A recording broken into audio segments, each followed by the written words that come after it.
안녕하세요. 서머입니다. 네, 오늘은 제가 조금 다른 내용을 가지고 왔는데요.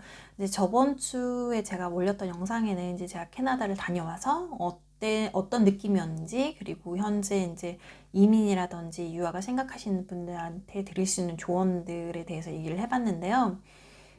그리고 나서 제가 생각을 해보니까 약간 너무 예전에는 제가 희망을 많이 드렸었는데 너무 좀 좋지 않은 쪽으로 얘기를 좀 많이 한 것 같아서 그래도 이민이나 이런 걸 생각을 하시는 분들을 위해서 준비한 영상이에요. 네, 그래서 오늘은 이제 2023년 굉장히 하이 디맨드, 수요도 많고 그리고 필요로 많이 하는 직종이고 그리고 또 조금 페이가 높은 직업들 제가 몇 가지를 가져왔어요.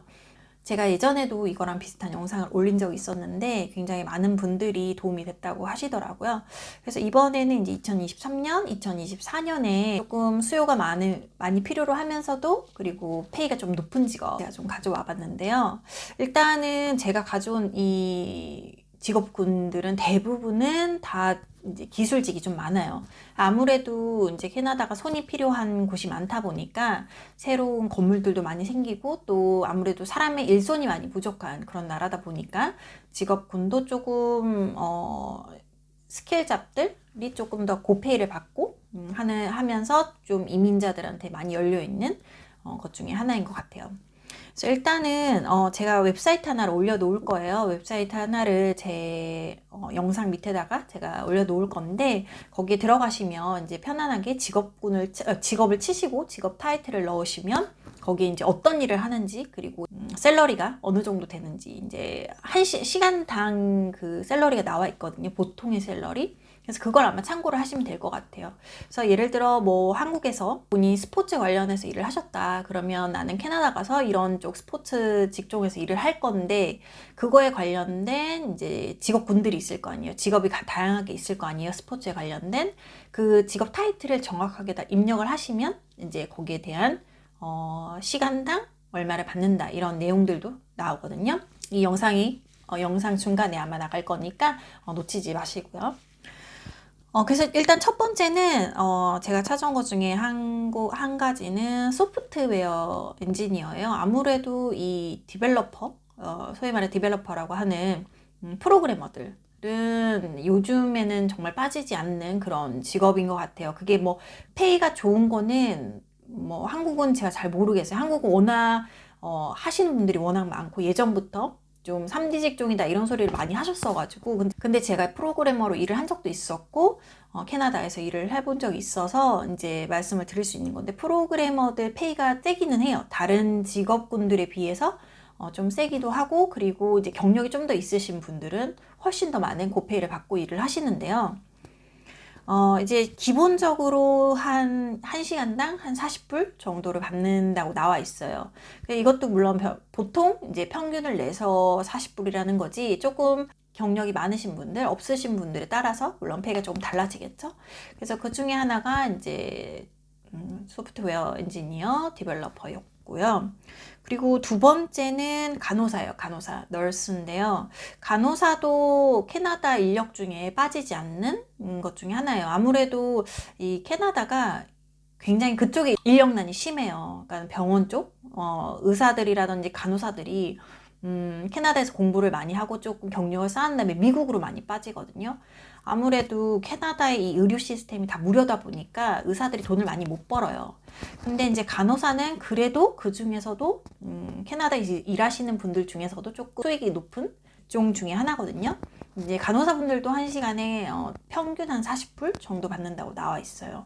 물론 뭐 그것도 아까 말씀드린 것처럼 경력이 얼마나 있냐, 일한 지 얼마나 됐느냐에 따라 달라지겠지만, 캐나다에서는 간호사들은 돈을 좀 적당히 잘 번다라는 인식이 있고요. 그리고 세 번째는 이제 어카운턴트 회계사인데요. 회계사도 대략 한 30불, 35불 정도 버는 것 같아요. 한 시간에.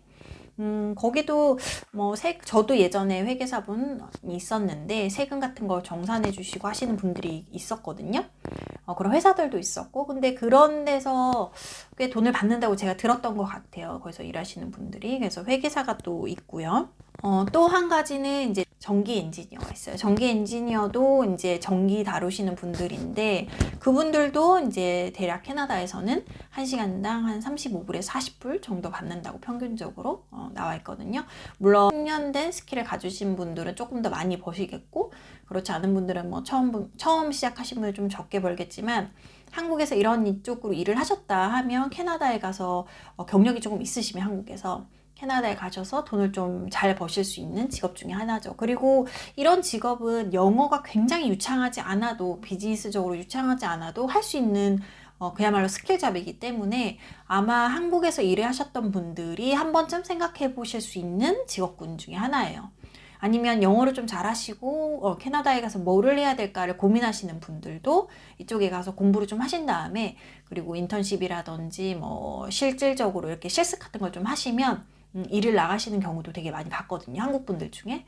그래서 아마 요 직업군도 굉장히 한국 분들이나 아니면 다른 나라 이민자분들이 많이 선호하시는 영주권을 위해서 선호하시는 직업군으로 제가 알고 있어요. 그리고 다음에는 운전기사인데요. 이제 소위 말해서 트럭을 운전하시는 분들, 트럭 드라이버를 얘기를 해요. 그러면은 그분들도 한 시간에 못해도 한 25불은 받는다고 하더라고요. 그러니까 기본이 한 25불, 조금 더 하면 뭐 한 30불, 그게 또 어떤 주에서 일을 하시냐에 따라서 또 달라요. 이게 뭐 한국처럼 다 하나가 아니라 지역이 굉장히 크기 때문에 캐나다는 아마 캐나다 안에서도 장거리 운행이 굉장히 많을 거라고 저는 생각을 하거든요. 근데 그 중에서도 어느 지역에서 일을 하시냐에 따라서 페이가 조금 더 달라진다고 하더라고요.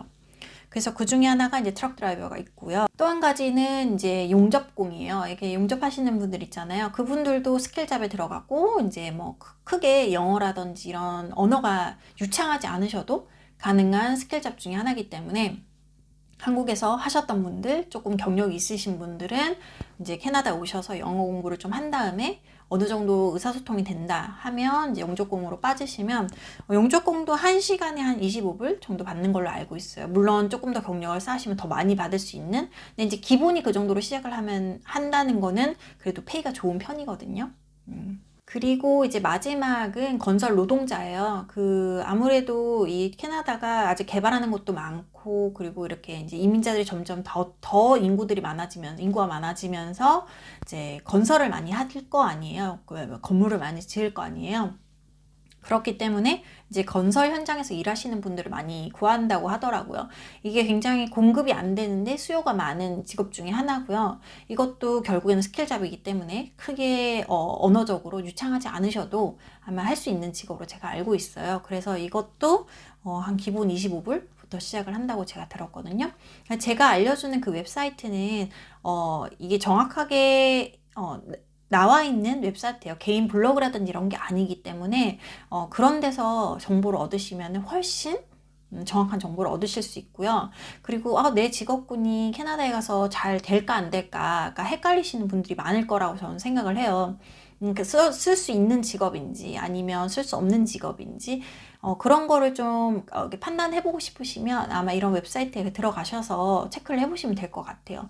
제가 늘 영상에서 말씀드리는 것 중에 하나가 저는 이제 저의 느낌이라든지 저의 생각을 말을 하는 영상도 굉장히 많아요. 하지만 이런 어떤 수요가 많은 직업군이라든지 아니면 요즘 캐나다에서 많이 요하는 직업군 이런 거는 저는 항상 캐나다 안에서 운영을 하는 웹사이트라든지 어느 정도 내용이 정말 확실하게 보장이 되어 있는 곳에서 많이 사용을 하거든요. 근데 이제 제가 물론 다 그렇다는 건 아니지만 한국에서 아무래도 좀 이민을 권장하는 그런 회사들이나 이런 곳에서 운영을 하는 내용은 물론 그게 사실인 경우도 있지만 그렇지 않은 것들도 있어요. 그래서 그걸 좀 잘 판단을 하셔야 될 것 같아요.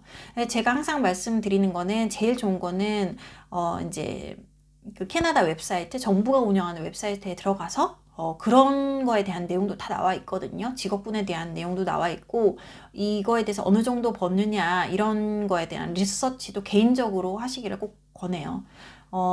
굉장히 유학이라든지 이민을 할 때 이렇게 솔깃솔깃한 말이 많이 들려요. 왜냐하면 이제 한 명을 이민시킬 때마다 한 명을 유학을 이쪽으로 시킬 때마다 그렇게 받으시는 커미션들이 되게 많거든요. 저도 예전에 유학원에서 뭐 학생 때 잠깐 일을 했었던 적도 있었고, 거기 안에 시스템이 어떻게 돌아가는지 좀 알기 때문에, 다 그렇다는 건 아니지만, 그 중간에는, 그러신 분들이 굉장히 많아요. 그러니까는, 정확하게 판단을 내려주시지 않고, 이민이라든지 유학을 무작정 권장을 하시는 분들이 굉장히 많거든요. 그래서 그런 거는 본인이 판단을 하는 게 굉장히 중요해요. 정확하게 내가 지금 위치에서 이민을 할 수 있는지, 한다면 어느 정도 빨리 할 수 있는지, 그런 거에 대한 정확한 판단이 필요하기 때문에 그거는 본인이 좀 많이 리서치를 하셔야 될 것 같아요.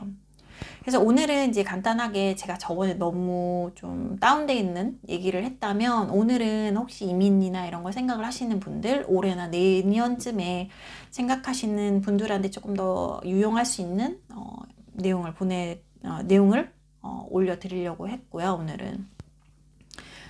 이 직업군 외에도 굉장히 직업은 많아요. 많은데, 이제 제가 갖고 온 직업들은 대부분 스킬잡에 언어 능력이 그렇게 많게는 필요하지 않은 직업군들이 대부분 제가 갖고 와본 내용이고요. 그리고 어느 정도 내가 경력도 있고 굉장히 숙련된 그런 스킬을 가지고 있는 사람이다. 근데 이민을 생각을 한다 하시는 분들은 한 번쯤 생각해 볼 만한 그런 기회라고 저는 생각을 해요. 네. 그래서 오늘은 제가 이 내용을 보내드리니까 꼭 도움이 많이 되셨으면 좋겠고요. 혹시 좀 뭐 질문이라든지 이렇게 있으시면 코멘트 남겨주시면 제가 답장을 해드리도록 하겠습니다. 네. 그러면 오늘도 영상 시청해 주셔서 감사하고요. 제가 또 더 좋은 내용, 그리고 더 유용한 내용으로 또 찾아뵐게요.